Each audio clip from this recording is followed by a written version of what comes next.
আমি একটা কথা বলছি, একটু ঠান্ডা মাথায় ভেবে দেখবেন। বাংলাদেশে বৃদ্ধাশ্রম আছে না নাই? যতগুলা বৃদ্ধাশ্রম আছে এখানে যতগুলা মা বাবা আছে, কাদের মা বাবা?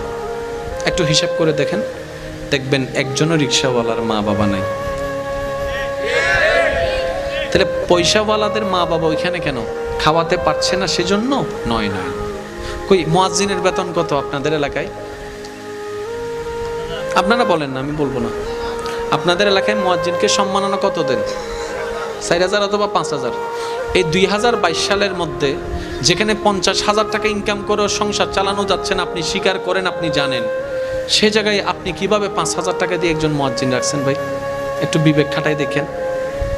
কিন্তু দেখেন 50,000 টাকা যে ইনকাম করে সে সুদের সাথে আছে, 5,000 টাকা ইনকাম করেওয়ালা মুয়াজ্জিন তো সুদের সাথে নাই। 50,000 টাকা ইনকাম করেওয়ালা সিগনেচারকে 2 নম্বর বানাই, 5,000 টাকা ইনকাম করেওয়ালা তো এখনো পর্যন্ত 2 নম্বরের মধ্যে নাই।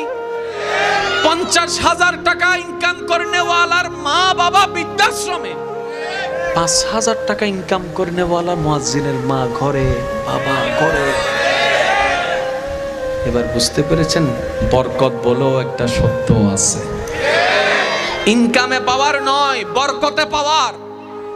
আপনি আমি অঙ্কের সংখ্যার দিকে যখন পাগল হয়ে যায়, সেজন্য 30,000 ওয়ালার কাছে 50 ওয়ালা খুশি, 50,000 ইনকাম করনে ওয়ালার কাছে 60,000 ইনকাম করনে ওয়ালা খুশি, 60,000 ইনকাম করনে ওয়ালার কাছে 1 লাখ ইনকাম করনে ওয়ালা খুশি।